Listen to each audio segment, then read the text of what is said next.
రాధాకృష్ణులు ఒక అంతులేని ప్రేమ కావ్యం. కథ ప్రారంభం, నేపథ్య సంగీతం, వేణుగానం, ప్రస్తావన, ఇంట్రడక్షన్. రాధాకృష్ణుల ప్రేమ సాధారణ స్త్రీ పురుషుల ప్రేమ కాదు, అది జీవాత్మ పరమాత్మల కలయిక. కృష్ణుడు అంటే ఆకర్షించేవాడు అని అర్థం. జగత్తునంతటినీ కృష్ణుడు ఆకర్షిస్తే ఆ కృష్ణుడిని ఆకర్షించేది రాధ. అందుకే ఆమెను రాధారమణి అని పిలుస్తారు. వారిద్దరూ వేరువేరు కాదు, ఒకే జ్యోతి రెండు రూపాలుగా విడిపోయి ప్రేమ అనే మాధుర్యాన్ని ఈ లోకానికి రుచి చూపించడానికి వచ్చారు. గోలోకం మరియు శాపం, the origin and the curse. కథ గోలోకం నుండి మొదలవుతుంది. అక్కడ కృష్ణుడు రాధతో ఆనందంగా ఉన్న సమయమది. ఒకరోజు శ్రీధాముడు అనే భక్తుడు కృష్ణుణ్ణి కలవడానికి వస్తాడు. కాని రాధాదేవి ద్వారం వద్దే అతడిని ఆపుతుంది. కోపగించిన శ్రీధాముడు, నువ్వు ప్రేమించిన వాడికి దూరమై భూలోకంలో మానవ జన్మ ఎత్తుతావు అని రాధను శపిస్తాడు. రాధ ఆ శాపాన్ని స్వీకరిస్తుంది, ఎందుకంటే అది కృష్ణుడి ఇష్టమే అని ఆమెకు తెలుసు. అలా వారిద్దరూ భూమిపై అవతరించడానికి సిద్ధమయ్యారు. జననం మరియు బాల్యం, బర్త్ అండ్ చైల్డ్హుడ్. భూలోకంలో మధుర చెరసాలలో దేవకీ వసుదేవులకు శ్రీకృష్ణుడు జన్మిస్తే, బర్సానా అంటే వృషభానుపురంలో వృషభానుడు మరియు కీర్తి దంపతులకు రాధ జన్మించింది. ఆశ్చర్యమేమిటంటే పుట్టినప్పటి నుండి రాధ తన కళ్ళు తెరవలేదు. తల్లిదండ్రులు ఎంత వైద్యం చేయించినా లాభం లేకపోయింది. కొన్నాళ్లకు నందగోకులం నుండి నందుడు, యశోద బాలకృష్ణుణ్ణి ఎత్తుకుని రాధ ఇంటికి వచ్చారు. బాలకృష్ణుడు పాకుతూ రాధ ఉన్న ఉయ్యాల దగ్గరకు వెళ్ళాడు. కృష్ణుడు తన చిన్ని చేత్తో రాధను తాకగానే అప్పుడు రాధ మొదటిసారి తన కళ్ళు తెరిచింది. ఈ లోకంలో ఆమె చూసిన మొదటి దృశ్యం శ్రీకృష్ణుడు. ఆమె కళ్ళు కేవలం కృష్ణుడి కోసమే మూసుకుని ఉన్నాయి అని అందరికీ అర్థమైంది. బృందావన విహారాలు, ప్లేఫుల్ డేస్ ఇన్ బృందావన్. కృష్ణుడు, రాధ బృందావనంలో పెరిగారు. కృష్ణుడు తన అల్లరి పనులతో, వెన్న దొంగిలించడంతో గోపికలను ఆటపట్టించేవాడు.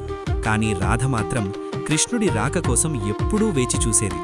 కృష్ణుడు అడవిలో ఆవులను కాస్తూ తన వేణువును ఊదినప్పుడు ఆ సంగీతానికి రాధ మైమరిచిపోయేది. ఆ వేణుగానం వినగానే రాధ తన పనులన్నీ వదిలేసి అడవివైపు పరుగెత్తుకుంటూ వచ్చేది. రాధకు కృష్ణుడు అంటే భక్తి, కృష్ణుడికి రాధ అంటే ప్రాణం. వారి మధ్య ఉన్నది మాటల కొందని అనుబంధం. కృష్ణుడు రాధ పాదాలకు రంగులు అద్దేవాడు. రాధ కృష్ణుడికి తన చేతితో అన్నం తినిపించేది. ఇది లోకానికి ఒక ప్రేమికుల ఆటలా కనిపించవచ్చు, కానీ అది భక్తుడు మరియు భగవంతుని మధ్య ఉండే సేవాయోగం.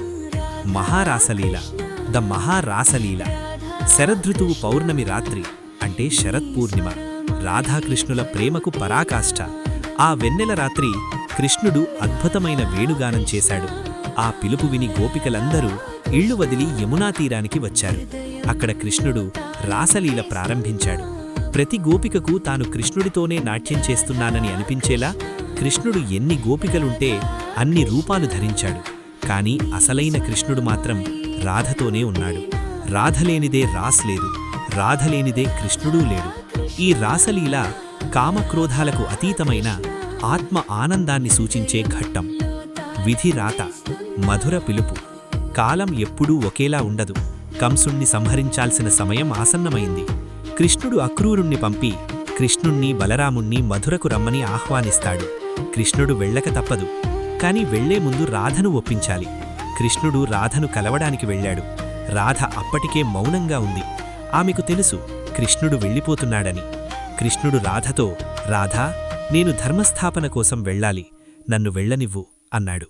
అప్పుడు రాధ కళ్లల్లో నీళ్లతో నవ్వి, కృష్ణ, నువ్వు వెళ్లేది శరీరం మాత్రమే, నీ మనస్సు, నీ ఆత్మ ఇక్కడే నా దగ్గరే ఉంటాయి కదా. నీ కర్తవ్యం నీకు ముఖ్యం, వెళ్ళు స్వామీ అని వీడుకోలు పలికింది.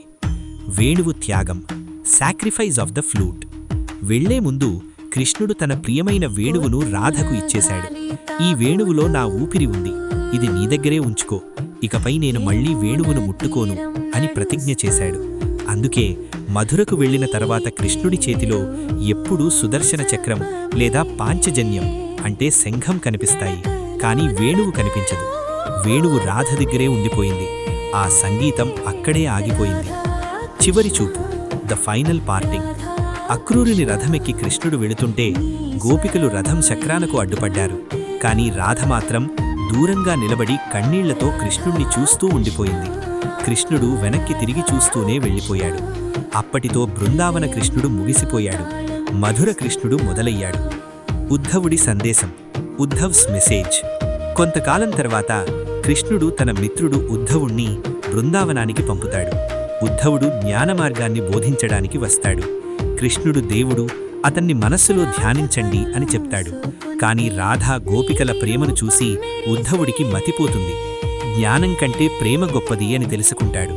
రాధా ఉద్ధవుడితో, మా మనస్సు నిండా కృష్ణుడే ఉన్నప్పుడు ఇక ధ్యానించడానికి ఖాళీ ఎక్కడుంది ఉద్ధవా అనంటుంది. ఆ మాటతో ఉద్ధవుడు రాధ పాదాలకు నమస్కరిస్తాడు. రాధాకృష్ణుల వివాహం జరగపోవడానికి కారణమేమిటి? Why didn't Krishna and Radha marry? చాలామంది అడుగుతారు, కృష్ణుడు రాధను ఎందుకు పెళ్లి చేసుకోలేదు అని. దీనికి ఒక అందమైన సమాధానముంది. ఒకసారి రాధను ఇదే ప్రశ్న అడిగితే ఆమె ఇలా అంది, పెళ్లి అనేది రెండు వేరువేరు వ్యక్తుల మధ్య జరుగుతుంది, కానీ నేను కృష్ణుడు ఒక్కటే. మనకు మనమే ఎలా పెళ్లి చేసుకుంటాం?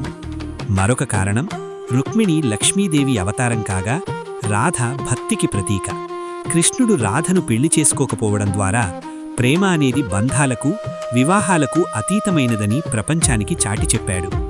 కురుక్షేత్రం తర్వాత చివరి కలయిక, reunion and the end.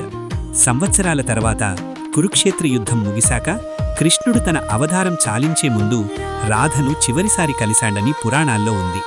Radha అప్పటికే వృద్ధురాలుగా మారి అడవిలో కృష్ణుడి ధ్యానంలో ఉంది. కృష్ణుడు ఆమె ముందు ప్రత్యక్షమయ్యాడు. రాధకృష్ణుణ్ణి చూడగానే తన పాత రోజులు గుర్తు తెచ్చుకుంది. కృష్ణుడు ఆమెను, ఏమైనా వరం కావాలా అనడిగాడు.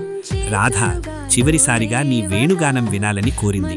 కృష్ణుడు తన వద్ద లేకపోయినా రాధ దగ్గర ఉన్న వేణువును తీసుకుని అద్భుతంగా గానం చేశాడు. ఆ గానం వింటూనే రాధ తన శరీరాన్ని వదిలి జ్యోతి రూపంలో మారి కృష్ణుడిలో ఐక్యమైపోయింది. ఆ తర్వాత కృష్ణుడు ఆ వేణువును విరచేసి పొదల్లో విసిరేశాడు. రాధలేని లోకంలో వేణుగానానికి చోటు లేదు అని చెప్పకనే చెప్పాడు. ముగింపు, రాధాకృష్ణుల కథ కేవలం ఒక ప్రేమ కథ కాదు. ఇది జీవాత్మ ఎప్పుడూ పరమాత్మ కోసం తపించాలనే సత్యాన్ని బోధిస్తుంది. రాధలేని కృష్ణుడు లేడు. అందుకే మనం ఎప్పుడూ కృష్ణరాధ అని అనం, రాధాకృష్ణ అనే అంటాం. స్త్రీశక్తికి, స్వచ్ఛమైన ప్రేమకు కృష్ణుడిచ్చిన గౌరవం అది. జై శ్రీ రాధాకృష్ణ.